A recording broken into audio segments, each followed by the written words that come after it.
God calls Yaakov Avinu Ishtam. Perfect. Then Emes Yaakov, it says, given truth to Yaakov. In fact, the word Ishtam has the word Emes, the Aleph from Ish. Ish is spelled Aleph Yud Shin. So Aleph, Tam has the letter Mem Tov, Emes, meaning Emes Yesh, that Yaakov has that truth. He's a man of truth. Among the three patriarchs, he is called Midas HaTiferes, the ultimate blend, the ultimate perfection. Yet, in the conversation, or in the message that Yaakov sends to Esau, there seems to be some untruth. How could this be? But let us first truly say thank you to Hashem, and then we will discuss it. Chapter 100, Mizmor l'soido, Rir Adonai kol ha'aretziv d'Adonai b'simcha, Bo lefanav b'non aduk Adonai Elohim, hu asanu v'lo anachlam v'tzem marisoi, Bo yisharu b'soido chatzorosei b'silo hoido l'baruch Shemoi ki toi v'Adonai li'olam chazdoi v'yadodoi v'dor emunasoi. Let us give some charity, some tzedakah in the pushka. And by the way, very interesting tidbit. It is the Mittel Rebbe that we have discussed yesterday, that was his Chag HaGeula, his day of liberation, and the day before his birthday and the day of his passing.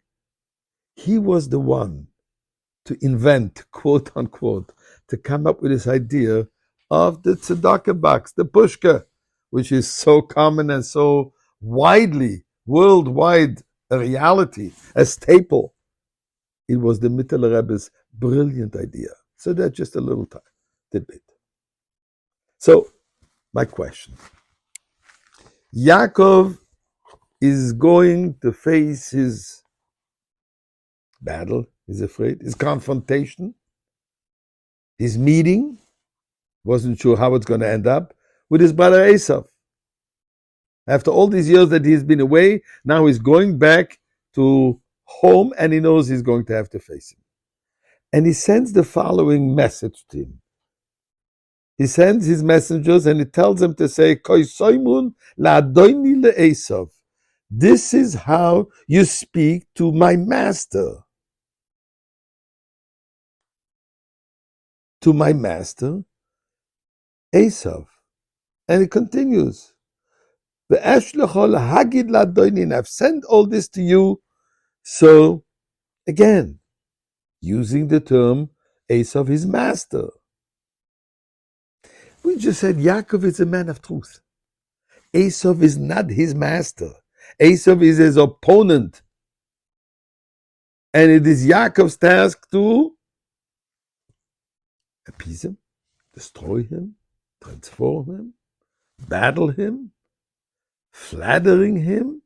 This doesn't seem fit for Yaakov. So what is the meaning of this? So here what the Mittel Rebbe, the one we mentioned that yesterday was his Chag HaGeula. He explains it as following. Remember we said that the Mittel Rebbe is all about expansion. The Mittel Rebbe is all about widening up a person's scope, his own knowledge, his own betterment. Esau, as we have spoken when Yitzchak was going to give the blessings to Esau,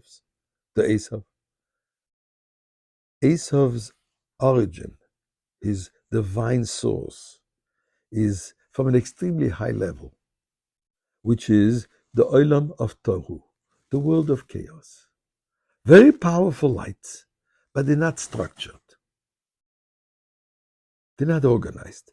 The fact they're not structured, they give power to arrogance, to anger, to destruction, to deceit, to murder, and so on, to Esau's lifestyle. But really, all these are extremely highly godly powers that unfortunately have not been garnered. So that anger, chaos has a certain anger in it. That anger which is there is producing all this negative behavior. Yaakov knows that.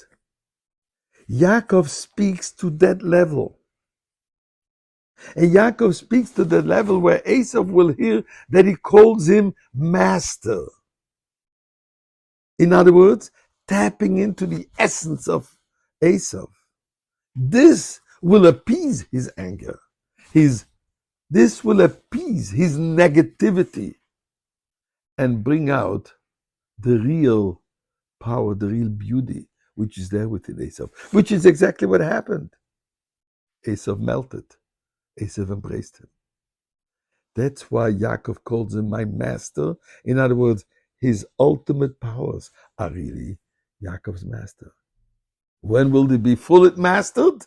That will be in the time of Mashiach, as we say, Va'olam Moshe Bar Tzion Lishvot et Har Esau, and may this be today.